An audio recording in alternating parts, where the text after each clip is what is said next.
Flats flats yes flats flats yes flats కొనేవాళ్ళు ఎవరు తగ్గినట్టున్నారు కదా, ఎంతసేపు ఈ ఫ్లాట్స్ మీదనే బాగా ఇంట్రెస్ట్ చూపుతున్నట్టున్నారు. లేదండి. ఇన్వెస్ట్ పర్పస్ కూడా అంటే స్టార్టింగ్లో ఇప్పుడు సపోజ్ ఒక పెద్ద బిల్డర్ ఉంది, స్టార్టింగ్లో మనకు 4000 5000 అంటే 5 years అది అతను మొత్తం పునాదులు వేసి జస్ట్ ల్యాండ్ ఇదే కాగానే అక్కడి నుంచి షురూ చేస్తున్నారు ఇన్వెస్ట్మెంట్ పర్పస్. ఎస్ చేస్తే ఏమవుతుంది, తర్వాత అమ్ముకున్న రేట్లు వస్తాయనే పర్పస్లో దీని మీద ఇన్వెస్ట్ చేస్తారు కదా, ఇది కరెక్టేనా?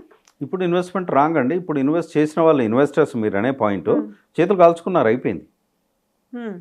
ఇన్వెస్ట్మెంట్ పెట్టి అవి అమ్ముడు పోతే కదా మీ ప్రాఫిట్ వచ్చేది.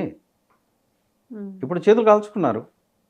ఇప్పుడు బిల్డర్స్ ఏమంటారు, నేను ఒక 50 కోట్లు పెట్టాను మీ దగ్గర, మరి రఘునాథ్ రెడ్డి నేనేం చేస్తానబ్బా ఇది పోవట్లేదు కదా, దానికి కరస్పాండింగ్ నీకు ఇన్వెంటరీ ఇస్తా, ప్లాటో ఫ్లాటో నీ దగ్గర పెట్టుకుంటా, మరి నేనేం చేస్తా అంట. బ్యాంక్ వాళ్ళకి ఏమవుతుంది, రేపు ఆక్షన్ చేయాల్సిన పరిస్థితి కూడా రావచ్చు. అమ్ముడు పోక అట్లే కూర్చుంటే ఇంట్రెస్ట్ పెరిగిపోయి. అంటే ఇదేం లేదండి, పొలిటికల్ ఇంటర్ఫిరెన్స్ బాగా ఉందండి. 100కి 100 బాల్ ఉంది. ఎట్లా అంటే వీళ్ళు అప్రూవల్స్ ఎట్లా ఇచ్చారు, మీరు చెప్తేనే కదా ఐఏఎస్ ఆఫీసర్ సైన్ చేసింది. మరి ఆయనే నోట్ ప్యాడ్ మీద this is not feasible because of FTL అని కనుక ఆయన రాసి ఉంటే అప్రూవల్ ఆగిపోద్ది కాబట్టి. But is also involved. మనకు HMDL మొన్న ఏదో ACB వాళ్ళు ఏదో 1000 కోట్లు ఏదో XYZ వాళ్ళ, ఇదంతా ఎలా జరుగుతుంది చెప్పండి. ఇప్పుడు కొనుక్కునే వాళ్ళు వేసి చూడమంటారా, లేదంటే కొనుక్కోవచ్చా?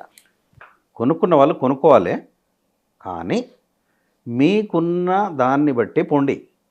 నాకు అక్కడ భూమి ఉంది, అక్కడ నుంచి ఇంకో లోన్ వస్తుంది, 90% లోన్లు బంద్ చేయండి. Only you go for 30% loan. ఎందుకంటే మీ జాబ్ ఉంటుందో పోద్దో ఎవరికి తెలియదు. ఓకే, అది కూడా మీకు దగ్గర ఉన్నాయి చూసుకోండి. Never depend on the west. High range జోలికి అసలే పోకండి. మీకున్న దగ్గర 20 కిలోమీటర్లు అయినా పర్వాలేదు, రీజనబుల్ బిల్డర్ ఎవరైనా ఉంటే మీరు ఐడెంటిఫై చేసుకోండి. వికీరియల్ను కన్సల్ట్ చేయండి. వికీరియల్ will come and inspect the property, will legally verify also, మీకు గైడ్ చేస్తుంది ప్రాపర్గా. అంతేగాని తొందరపడి కొనొద్దండి.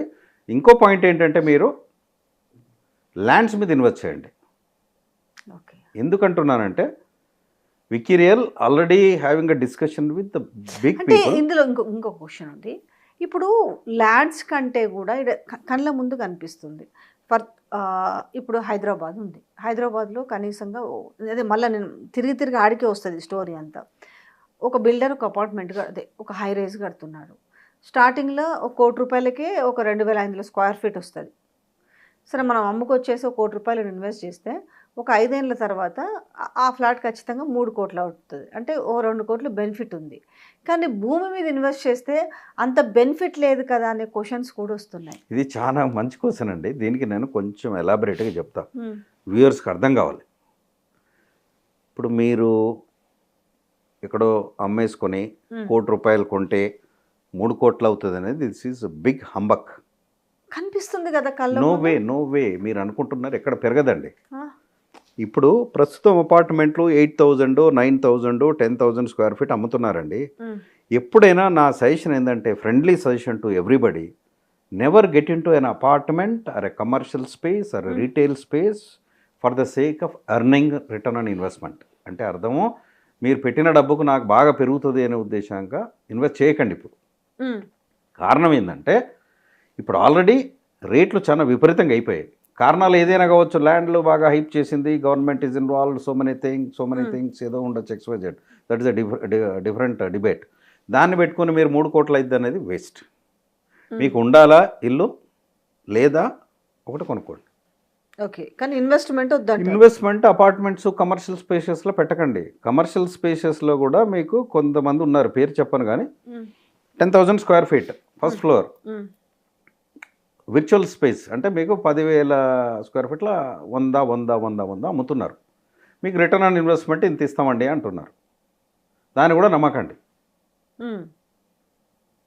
మేము దీంతో అయిపోయాము, దాంతో అయిపోయాము అంటే కొంచెం లేట్గా అయినా పర్లేదు, కానీ భూముల మీద ఇన్వెస్ట్ చేసుకోవడమే దానికి కూడా ఎగ్జాంపుల్ ఇస్తున్నా. భూమి మీద పెట్టుబడి ఎప్పుడైనా లాభము. కారణం ఏంటంటే, మీరు ₹1 కోటి పెట్టి కొన్నప్పుడు 9% ఇంట్రెస్ట్ 8% బ్యాంక్ ఇంట్రెస్ట్ కడుతూ మీరు అది లోన్ తీసుకొని కట్టినప్పుడు మీకు మళ్ళీ ఈ ఎప్పుడైతే ఇంట్రెస్ట్ పేమెంట్ ఏదైతే ఉంటుందో ఆల్మోస్ట్ మీరు క్లోజ్ అయ్యే వరకు ఎంత అవుతుంది తెలుసా 5 yearsకి ఆల్మోస్ట్ మీరు తీసుకున్న దానికి మోర్ దెన్ డబుల్ అవుతుంది. ఇంట్రెస్ట్ పేమెంటే ఎక్కువ ఉంటుంది క్యాలిక్యులేషన్స్.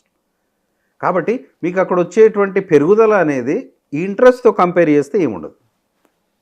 కాబట్టి ల్యాండ్ రేట్స్ ఏంటంటే ల్యాండ్ అనేది ఎప్పుడైనా మీకు you can do community farming, you can do some corporate activity, you can do eco tourism projects are coming up. There are so many companies. మీకు కావాలంటే కూడా వికీరియల్ will guide you for identifying the properties and we will maintain that properties also. నేను ఇన్వెస్టర్స్కి చెప్పేది ఏంటంటే దీన్ని పంపు చేయకండి రియల్ ఎస్టేట్ మీద, చాలు.